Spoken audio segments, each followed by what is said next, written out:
बिस्मिल्लाहिर्रहमानिर्रहीम। अस्सलाम वालेकुम एवरीवन। आज के इस वीडियो लेक्चर में हमने डिस्कस करना है 22 नवंबर 2024 के करंट अफेयर्स को। आइए प्रीवियस करंट अफेयर का थोड़ा सा ओवरव्यू लेते हैं, चीज़ों को इंटरलिंक करते हैं और आगे चलते हैं। सारी अपडेट्स आप लोगों को देता हूँ, मोस्ट इंपॉर्टेंट करंट अफेयर्स हैं वन पेपर के लिए।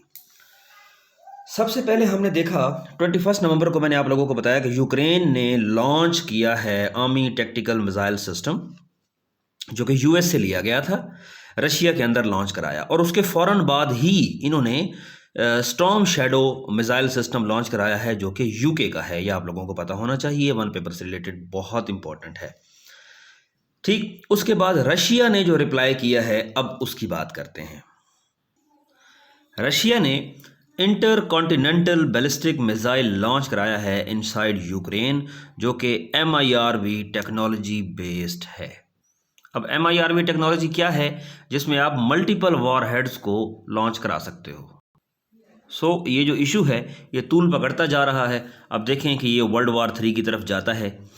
देखें जी, ये तैयारियां वर्ल्ड वार 3 की हो रही हैं, इसी तरह ही हो रही हैं। ठीक है जी, नेटो का बहुत ज़्यादा इन्फ्लुएंस जो है वो बढ़ रहा है यहाँ पे। अच्छा, उसके बाद देखें इंटरनेशनल क्रिमिनल कोर्ट ने क्या किया, ICC ने इशू किया है अरेस्ट वारंट नेतन्याहू का और इनके डिफेंस मिनिस्टर गैलेंट का कल। ठीक, उसके बाद बात आती है कि जी जिनपिंग यानी कि चाइना के जो लीडर हैं, उन्होंने क्या किया कि BRI को बोलीविया के साथ उन्होंने अलाइन कर लिया है।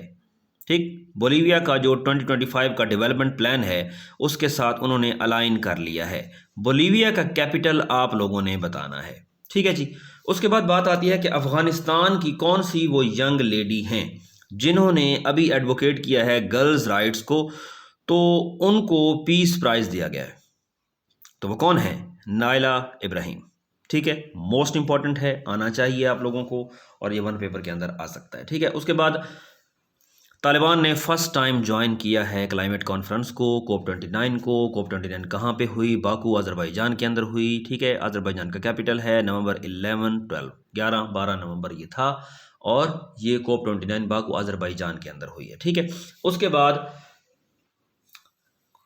लॉ एंड ऑर्डर की सिचुएशन अगर हम देखें तो पाकिस्तान का रैंक जो है वो 3rd वर्स्ट कंट्री में आया है अनफॉर्चुनेटली, और पाकिस्तान का जो टोटल 142 कंट्रीज में से पाकिस्तान का 3rd वर्स्ट रैंक है लॉ एंड ऑर्डर सिचुएशन के अंदर। पाकिस्तान के अंदर लॉ एंड ऑर्डर की हालत आप देख लें।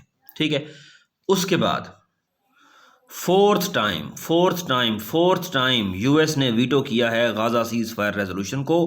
कल UN सिक्योरिटी काउंसिल के अंदर 14-1 ये वोटिंग है। ये सिचुएशन है, यूएस एक तरफ बाकी एक तरफ, और यूएस ने वीटो कर दिया है कि सीज फायर ना हो।